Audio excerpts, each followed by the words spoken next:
All right, we got to talk about looter shooters. Remember when these games had us grinding for hours just to get that one god roll? Borderlands, Destiny, you know, the good old days. But now it's like every new looter shooter launches with hype, then crashes and burns. So what's really going on with them? Today I want to break down why looter shooters keep failing, what went wrong along the way, and how maybe the genre can be saved. First, let's rewind real quick. Borderlands kicked this whole thing off. That game really nailed the vibe. First person gameplay mixed with RPG style loot. Genius.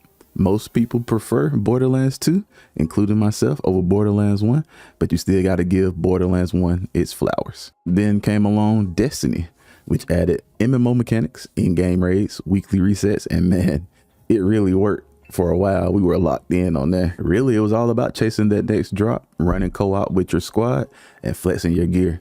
Loot plus replayability plus friends equals magic. But somewhere along the way, it all started falling apart. You had Anthem, gorgeous flight mechanics, cool concept, but a broken launch and zero identity. Marvel Avengers, huge IP. Should have been a slam dunk, but the loot was boring and the grind was a chore and it just didn't click. Then there was Godfall. First PS5 looter slasher, looked amazing, but there was no real reason to keep playing it. It felt very hollow. Even Outriders, and now look, I love that game at launch. Had tons of fun playing it, spent hella time streaming it. It had killer combat, but the end game fell flat. It didn't have the legs to keep us coming back. And by the time they finally added more stuff to the end game, people were pretty much done with the game. And the first Descendants, man, I was very excited when I first seen this game. It looked dope, but then I played it. It felt kind of grindy as hell, and the loot didn't seem very exciting.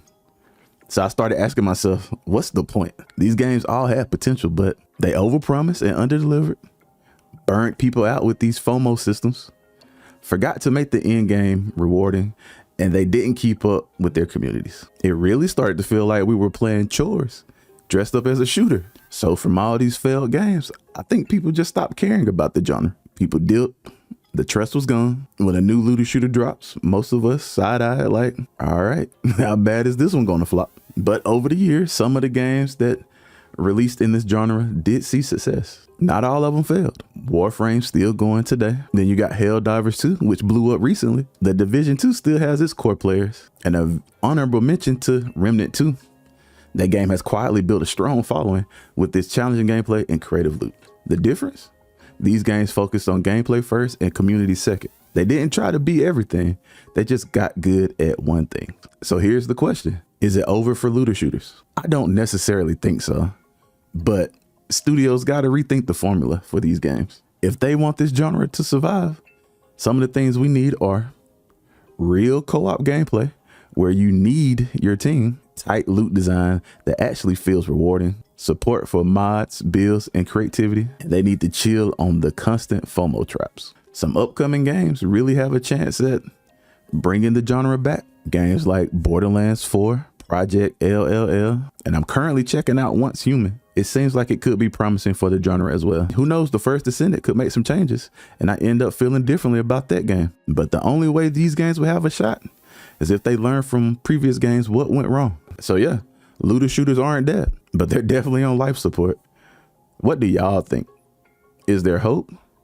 Or has this genre just run its course? Hit the comments, tell me your favorite looter shooter moment, and don't forget to drop a like and sub.